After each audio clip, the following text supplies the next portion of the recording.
My name's Ed Piskor, I'm Jim Rugg. and we're going to be talking about a wild one today, Jimmy. The two-issue cable micro series drawn by J.R.J.R. But first, we have business to attend to. My latest comic, available everywhere, Octobrion in 1976, the world's first blacklight comic printed in the glorious fluorescent glow in the blacklight ink. This is also available now online in digital copies from Comixology and from my website, jimrugg.com. So no excuses. You can find this wherever you get your comics in whatever format you prefer, although it's selling well. So pick it up soon if you want to add this to your print collection. Excellent, man. Patreon.com/Ed Piskor is where I'm serializing my current comics project. These are bootlegs that were sent to me, Jim, because I put the pages up there at a high enough resolution that you could read this thing without eye strain. $3 will get you the archive. Issue 1 is completely up there right now, and I put new strips on the Patreon every Tuesday. So you can see it's a wild ride, man. All ages comics, family friendly. Chopping ears off. All right, Jimmy, man. JRJR's cable miniseries, 2 issues, supposed to be drawn by Rob Liefeld, but Rob went off and formed this little company called Image. Yeah, and at the time, there are interviews where he's still talking about X-Force, his work on X-Force, and I know a comic scene where they talk Youngblood and a sidebar where he talks about the upcoming Cable miniseries that, look, Cable's the hottest character in comics at this time, and mysterious. I was jonesing for this. Like, that was my favorite stuff, and I needed to know more about it, and that Cable miniseries was like my #1 thing I was looking forward to.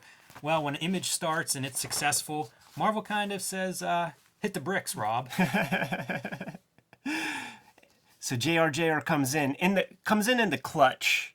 The speculation boom is a bubble, like, and they sort of know it, so they need to get this thing out there quick. Yeah, it happened real quick, that shift. You know, like, it seemed like this Cable miniseries by Liefeld was on the books and ready to come out in the coming months whenever they severed ties. And so it had to be like, they didn't change their schedule, but it had to be some real fast adjustments, I think, to get this back on board.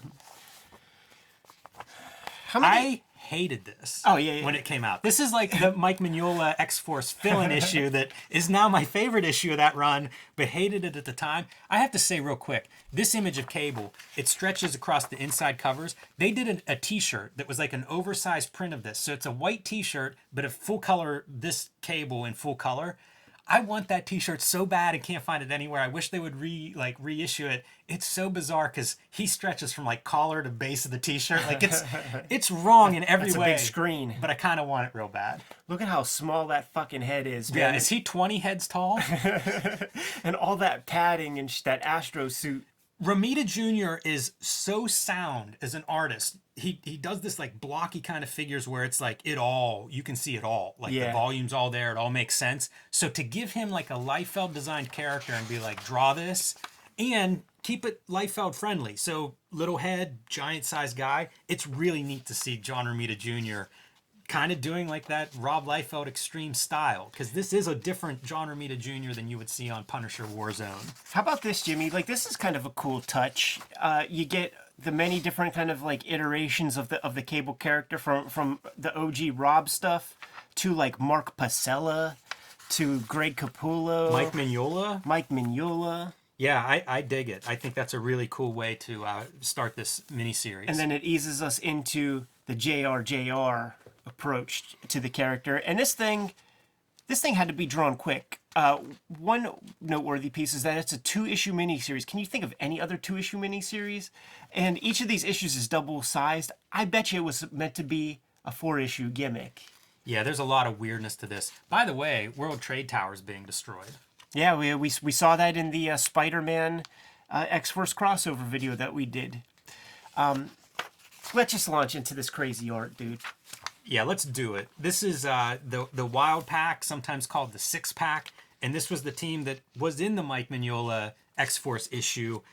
I liked this team. I thought they all looked really cool, and I'm glad that they're part of this miniseries because Romita Jr. sings, man, with all these character designs. He shows the Image cats like how to do it and kind of remain sound in a way. Like you said, he really does think of the volume in the structural integrity of his characters, and he shows you how to do it, man. Like when you see like these knee pads, he's showing you the kind of conic nature of the knee, how the pads would like wrap around the leg. Like he's going to show us that every step of the way.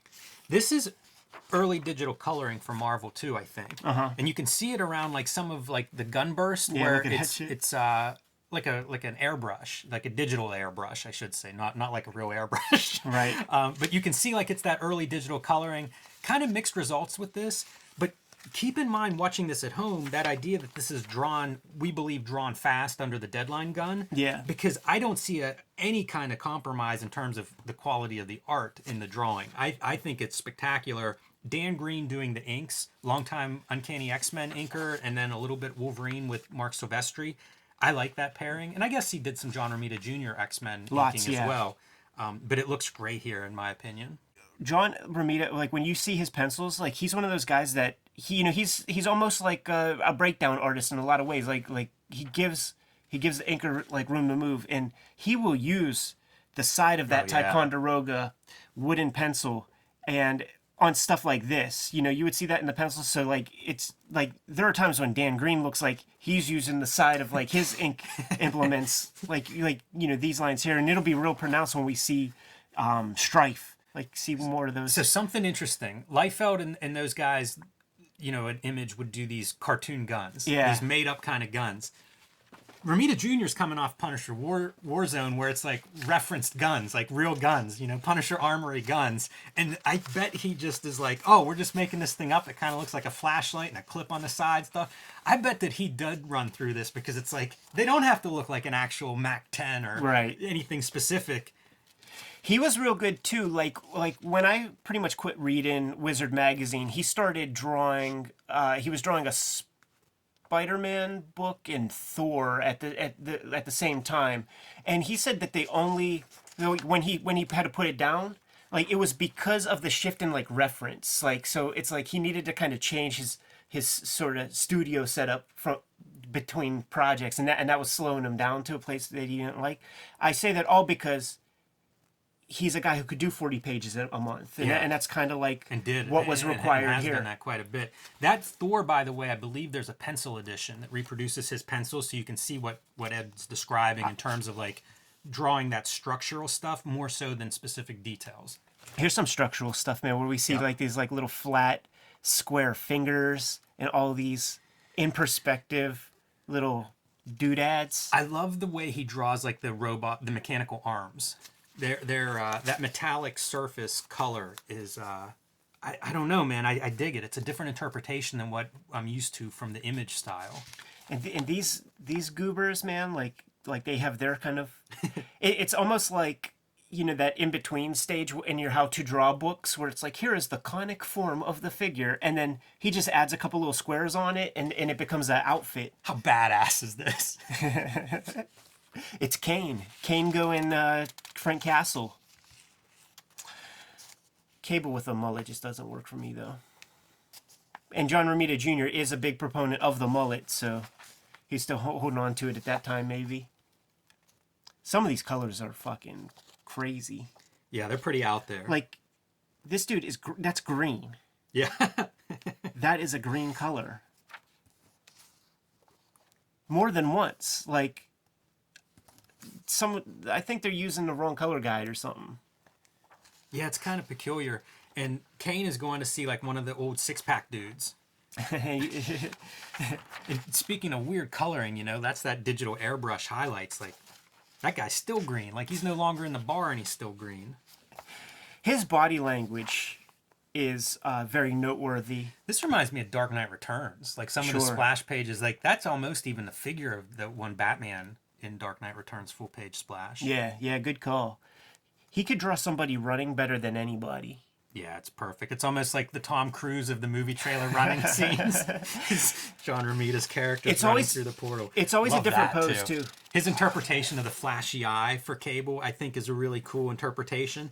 And really, all the interpretations of Cable, it's fun to see because it's a real different version. Like, the gigantic shoulder pads. I can remember guys talking about those shoulder pads being like he's wearing a couch on his shoulders.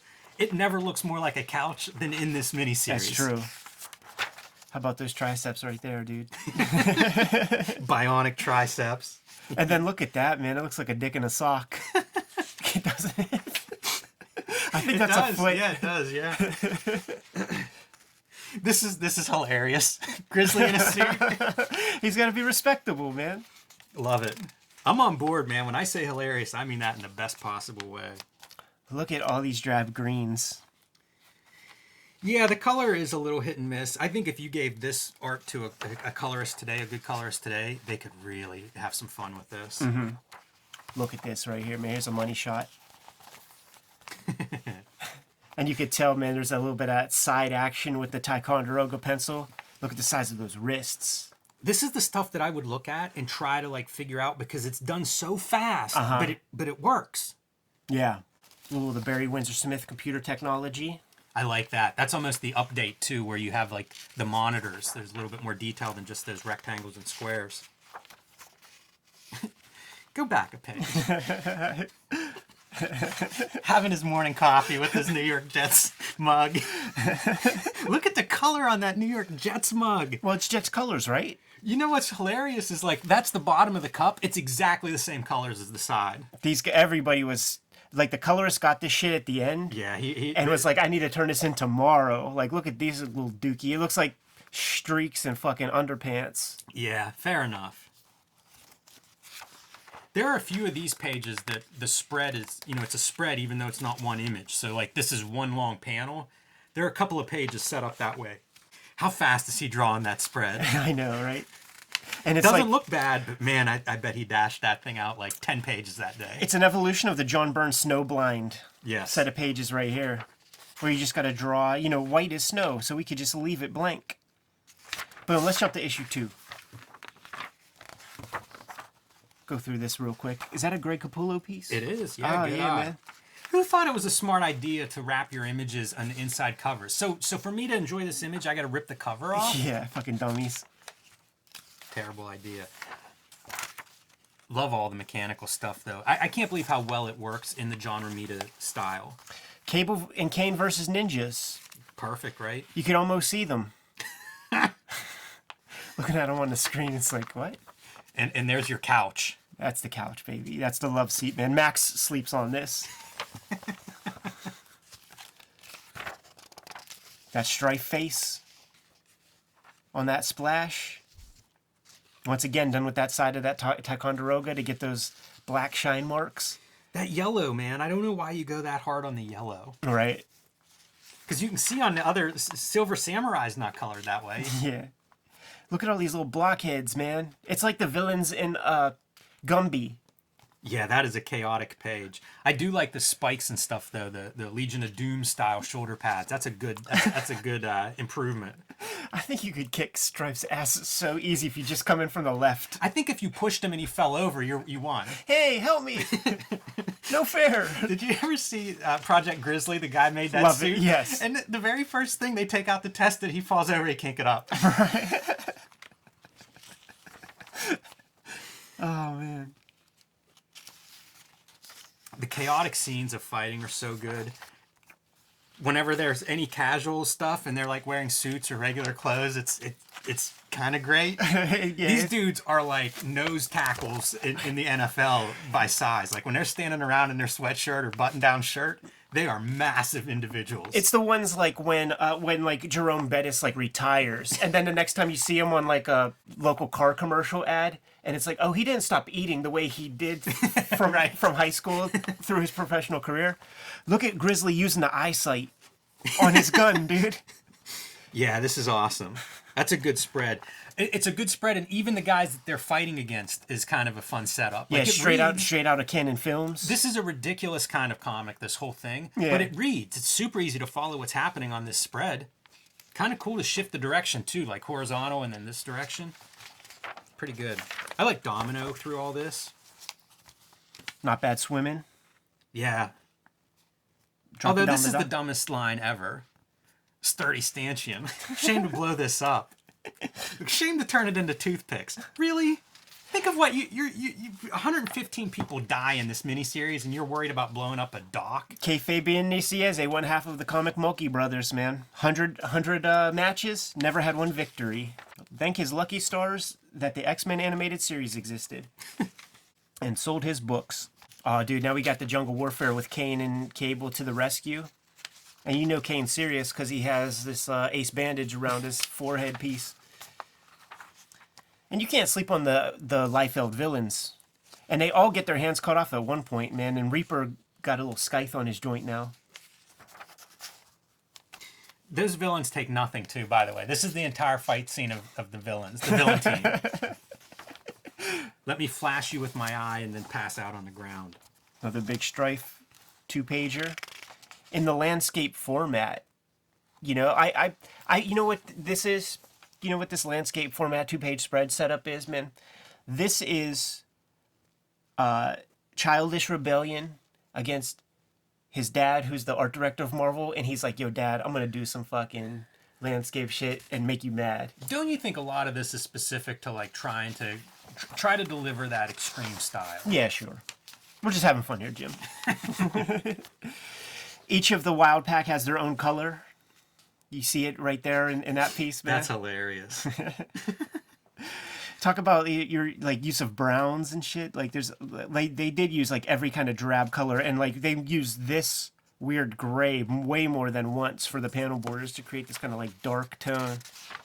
There are a couple of these panels where like they're running kind of like shadows. Mm-hmm. I kind of like them. Sure, why not? I'm embarrassed by this is really us exposing ourselves. Right. Hey, man, we started this channel with Wizard, man, so we're giving the people what they want. No doubt about it. Strife in his most villainous, I guess. Holding that dude up by the neck, like... We've already talked about how massive that guy is. It's got to be tough on the neck. He holds him up there, too, man, for several pages worth and just drops him, 3 pages later. John Romita Jr. did this several times where he has, like, the blown-up people, and they really are just, like, little star shapes. Yeah. Yeah, there's not... They're all evenly spaced, too. They're never overlapped. Jim, in my collection, I have comics that I hold on to because I like the Ken Brisnick lettering. And this is the one that has gotten to live in the back issue bins just because of the most maniacal and speedy John Romita Jr. Dan Greed collab that they've ever done. You know, it's funny that you make the speed thing an issue because it's not something I thought about too much before this reading, and it doesn't compromise my enjoyment of this at all. No, you see again and again where it looks like, man, he had to dash this out quick, but it just delivers. Like it almost suits the material better. This wouldn't be better served if he had taken twice as long to draw it. I agree. And look at this moment. Like what is this little heart to heart they're having right there, man, in his tighty whities? Talk about a generic like what you're wearing. That future robe. Even, you talk about no holding lines. There's like no holding lines on his pants and stuff. It's just this. And then he just traced a panel from some like World of Krypton comic or something, and he's like, "All right, we're out. It's over. It's over, Johnny." Yeah, but in this future, Apocalypse is like the deified Saddam Hussein of the gimmick. We start page 1 with like Ayatollah Khomeini or whatever, and we end it with an idol of Apocalypse. Yeah, good lord. What would Gary Groth think of this particular comic? It's such an apex of a certain era. Yeah, that's to say the least, man. I do think this was probably something of a flop. Like it probably sold all right, but I think everybody was not happy with this. Like you're coming for Rob Liefeld. This is a very different comic. It's true. But JR coming through in the clutch, man. You give him 10 days, he'll give you a comic in 10 days. I want to know badly now how long he spent drawing this. JR, man, let's talk, man. And look, dude, like they forgot to erase the reds out of there. They were coloring it so speedy. Wow, what a comic! All right, Jimmy. This begins like the downward spiral of Marvel. Cut to like 2 years later, and it's bankruptcy for Marvel. But this feels like, you know, when the Image guys left, it was just a mad scramble of what do we do now? Yep. And it was a lot of guys trying to approximate that style. Like Herb Trimpe's style completely changes. Alex Saviuk seems to reflect the way the Image stuff was selling. Like, how is this selling so well? How do we do this? Right. And it's cool to see John Romita Jr., man. Give it a blast. Give it a blast. Yeah, super, super cool, man. All right, man, let's get out of here, Jim. Yeah. Kayfabers, like, follow, subscribe to the YouTube channel. Hit the bell. We'll notify you when the next vids are available. Octobrion is in stores now and available on Comixology and Jim's website. Patreon.com/EdPiscor is where I'm serializing my Red Room comic strip. Issue 1 is up there right now, and $3 will get you it all. You can subscribe to the Cartoonist Kayfabe e-newsletter at the links below this video to keep up with everything we're doing. You can find Cartoonist Kayfabe t-shirts and merchandise at the links below this video. Give them the marching orders, Jimmy. Read more comics.